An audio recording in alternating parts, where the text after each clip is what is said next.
Okay, folks, welcome back now to the GFL. Shawnee, are you there, my friend? Of course I am. I'm here. Let's do this. Of I'm course, ready. Shawnee's there. I mean, we are both quite excited, I must admit, after that previous match was pretty intense, wouldn't you say, Shawnee? It was quite intense, and I think it's kind of set a benchmark for E4's a standard of how they want to go through this tournament. I feel, but the question is can they keep this up? And they're going to be, pun intended here, they're going to be literally put up to the tested to their limits by strength. So it's going to be very interesting.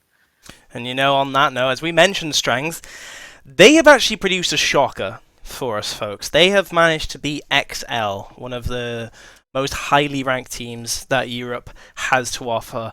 I believe it went to the final map, and they managed to win by 2 rounds, I believe. Whew. So, yeah, that is pretty damn close to say the least. Probably a score most in EU wouldn't have predicted. Um, and so, yeah, this could be a very tough game for E4 unknowingly for them. Uh, Oh, Sean, sorry. yeah. Sorry, Toby. But yeah, I mean, to kick us off on War Machine, I mean, I think you have a little very fancy overhead that we can talk about Yeah, we can as pull well. that up, but Yeah. Sorry, go ahead. before we get to that, let me just pull this up for you folks. If for any new viewers out there to competitive, there is an announcement that I would like to get in at this point, and it's Yes. the European Open. Now, I know Shawnee especially is excited for this. This is probably the biggest event Europe has ever had to compete in.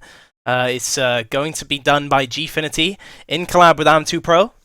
Gfinity will be hosting the grand finals. I believe it's £10,000 on offer right now. Is that right, Shawnee? That's absolutely spot on. And if we happen to get more than 32 teams, it will go up. So just imagine that, right? Already the biggest. And the credit has to be given both, obviously, to Coalition and to Pro and Gfinity, who've obviously come together for the good of the EU community and been able to provide this rabbit out of a hat, so to speak, because it's a wonderful opportunity to teams. And I think it kind of shows that EU is up there in regards to its legitimacy when it comes to tournaments and stuff. So I think it's a good thing. And I can't sum it up better myself. This is definitely a gift to us Yeah. by Jack Fern. She has worked her ass off, and I have to end it there. We will revisit EU Open, We can talk but about now, it folks, loads. we're Sorry. actually sorry, no problem at all. We are going to be talking about it loads in this stream. But now, folks, we have E4 versus Strength. But no, on that note, the game has just ended. Shall we revert back to what we were talking about then? I think we can do that. Let's just go back to the EU Open. Would you like to continue, Shawnee? Yeah, by all means. So it's pretty crazy actually because the first venue is inside a football stadium, and for the UK, that's kind of a big deal. The only other one, if memory serves me correctly, was EGL when they hosted in the Emirates Stadium, and that was 5 or so years ago. I think it was EGL 1 A or long maybe time ago, 3. It was yeah. a very long time ago that they hosted inside Emirates Stadium, and this is kind of a big deal. I think that's I can't even imagine the environment around it, but just talking about it, it's pretty awesome all the same. So I'm very much looking forward to that. You speak of environment, Shawnee, and I'm glad you did, because right now, since the unleash of the GFL, since the announcement of the EU Open, the Gal Forum has been quite a different place. There's even been talks of some old school players returning. Reese, DeBeezy, Reaction come to mind. Perhaps Lucasade. Of course, they are very. They used to be playing. At least Reaction and Lucasade. They were competing in 2015. Of course, Reaction is. I believe he's the most winningest player from Europe for Gears of War. So yeah, definitely some major names are considering returning for this. And I feel like the GFL, it's going to be a precursor to this and kind of a prelude in a way. And it's a wonderful way of teams to essentially get a kind of somewhat of a head start and somewhat of an intel grab on the teams they could potentially be up against come the time of the EU Open. I think it's a great opportunity for them.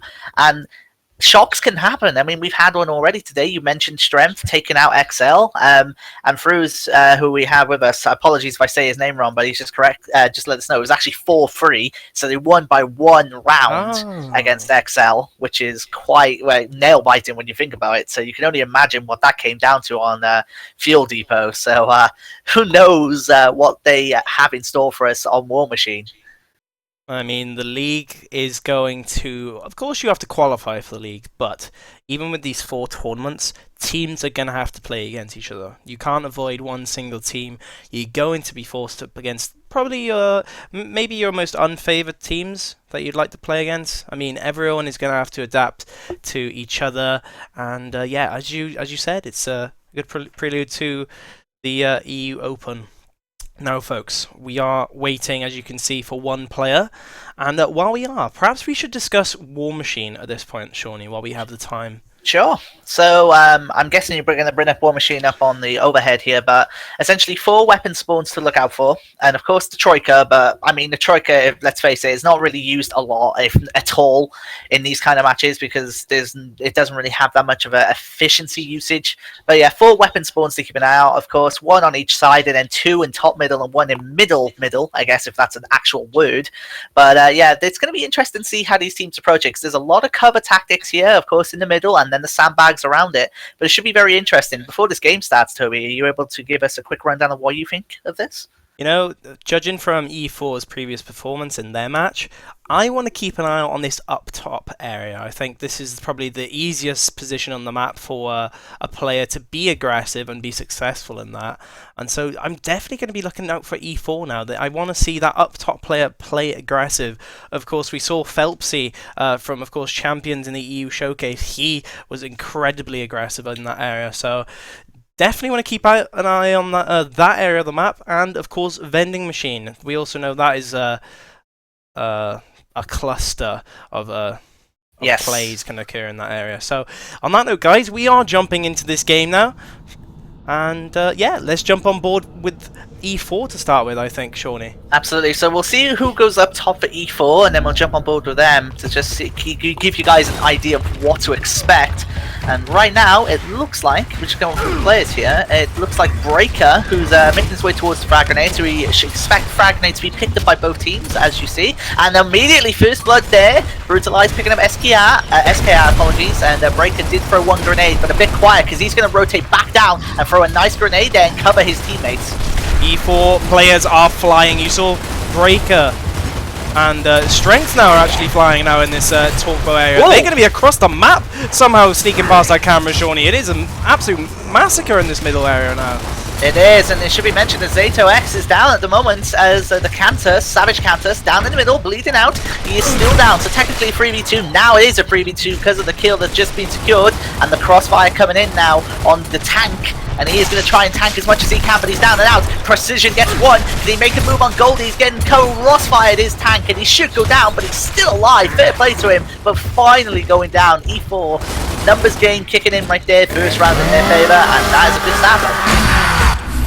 You know, I do not know how to describe this, Shawnee. It seems like E4 are playing so aggressive that at times it can seem fairly disorganized. But saying that, it is definitely paying off for them right now. I mean, they only received 1 death there. And I'm not sure about you, Shawnee, but I honestly could not keep up with the plays there. It seems to be a common thing, doesn't it? Like, we always try to watch, like, we think we have the perfect fight, and all of a sudden, they all just begin to make their own moves, and impulsively, of course, there's 8 players all doing 8 different things, so it's all to keep an eye on. But anyway, action's on, and first blood, Zato X with a frag grenade, and a big shot by Tank at the vending machines there, and he takes it down on Brutalized, but he has not made the move to go for that kill yet. He's going to try and support his teammate, but his teammate goes down. That's Goldie going down to Vicious, and can Vicious pick up another one? He's going to look to get some shots here by the sandbag, by the long shot. Oh my goodness, a headshot from range with the Nasher, and Breaker all on his own now for E4. Well played, of course, to him as he won that shotgun battle snipe, despite Vicious's fantastic play there on the camera as he managed to push that 1v1. It's not going to be enough though, as Breaker is left nice. for this 3v1. He's going to take out a nice 1v there. I'm not sure what D-Tank was doing there, he got caught out. Breaker's going to come back to this 2v1 though, he's going to be extremely red as the players go wide in him here. They're going to look to try and pitch him out, and he's going to look to try and go with the active reload shots. Unfortunately not to be. and a team kill at the end there, but it don't matter. They've already got the round one. So I think what happened there, Toby, with the tank is there were two members of Strength trying to go from behind, and then D-Tank thought he could try and cut him off, but because he pushed aggressively, he was caught out by a really good first active shot from Breaker, and that allowed him to just go from there and get that kill. So we're into round 3 right now. Both teams 1-1, and Strength showing that they have it all to do back in this. On the Troika camera, we saw Precision is going to be in this middle area. We're going to have to keep a lookout, though, because Brutalize has got it down, actually, a window. Nade's coming flying, and Vicious is going to get this snipe. So E4 with the advantage here. Saying that, though, Strength are coming flying in with this push now. They're going to pinch these two players at the sniper area. And dare I say it, Strength for numbers, but the push is all for naught at the moment as SKR gets a big kill. Now it's 3v3. Big fights going on here near the launch shot area. And again, SKR going down 3 downs in succession. Look at that. Fantastic. What has just happened? No. Like, okay, so we had Goldie flanked across that catwalk there. Behind when we followed him on cameras, folks, but it just seemed like he just wasn't quick enough. There was so much going on in that locker area that E4 already just winning shotgun battles, winning 1v1s. It just seemed like Strength and E4 all clustered around that area, and E4 were managing just to come out there unscathed. Pretty much the best way of describing it, really. Both teams, of course, picked up the grenades as per the routine, of course, of the War Machine rounds, and the moment, a bit of a fight in the middle, couple smoke grenades going out, and for the first time, I think it's safe to say, it's a little bit quiet, couple of action up top. I'm on board with Breaker, because he is up top near that Troika and trying to provide some cover fire from up there for his team. But of course needs to be careful in case he gets flanked. First down, though, is on Precision, and he is down and out. SKR with the first kill. Precision got caught out there. He climbed over that mantled over that snake, sorry. D-Tank is now in the middle area. It looked like E4 have actually pulled straight off now, as well as Strength, as both teams are trying to be resourceful. Goldie, of course, managing to weapon side that snipe out. He's going to be still in this pit area of the snipe, as he's... I don't know, is he trying to get out? He's trying to get out now, finally. And we actually, E4 Vicious is on this vendor machine area. Definitely a player's going to have to come out, and I think it's coming out with Vicious. No, Sniper is going to suppress him there. Vicious, though, is going to get caught out with the down there, though. A sniper shot right to the chest, so to speak, there from the launch shot of Goldie, and that allowed his team to secure that kill. And Strength are fighting back yet again. And at the moment, 4 vs 2, Breaker's going to try and go on the Troika. Very ambitious. He gets Goldie, though. Fantastic stuff. He's on the Troika, and with a bit of help, he counts Tank. And what a turnaround! Brutalize is fantastic. And it's 2v1. Big fight for Tato. He's done it. Fantastic by Brutalize, Toby. Unbelievable stuff. Holding his own, and he gets it. And a big turnaround for E4. All hail E4. I mean, E4 break again, that crucial Troika kill there, and I was about to point out, Brutalize needs to be careful, but no, he doesn't mind taking those 2v1s, he doesn't mind one-bombing every player and then taking the 1v at the end. That was crazy, Shawnee. Absolutely stunning stuff, and you've got to give credit where it's due. From a 4 vs 2 deficit in player numbers, they've turned it around beautifully, but we'll talk about that towards, well, if this game ends. At the moment, it's still ongoing. Breaker first down there on Zatox as SKR gets a kill on Brutalize before going down to Precision. The pickup is there, though, for Strength, and all together now, 3 of them in a vendor machine. Big kill there by Vicious, a roll from Goldie, and SKR goes down as well as Tank. E4 take it just like that, Toby. Fantastic stuff. You know, E4 just made War Machine look like Raven Down. That was just absolute anarchy. I mean, yes, we saw Lancer fire, we saw Troika fire, but it just seemed like it was just a shotgun fest, Shawnee. I think it really was, and I think we can kind of talk about it now. In that 4th round, it looked like, I thought it was going to be 2-2. I thought Strength, 4 of them alive against 2 members of E4, but I mean, what happened that allowed E4 to turn it around in that round, Toby?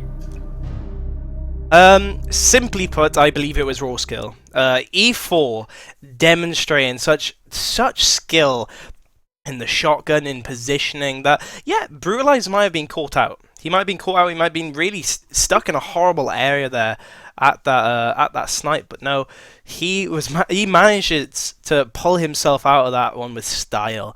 And I mean, as we said before, Shawnee, I wanted to look out for E4, how aggressive they were being, and it seems like that momentum and speed has carried over really nicely to this next matchup, Sean.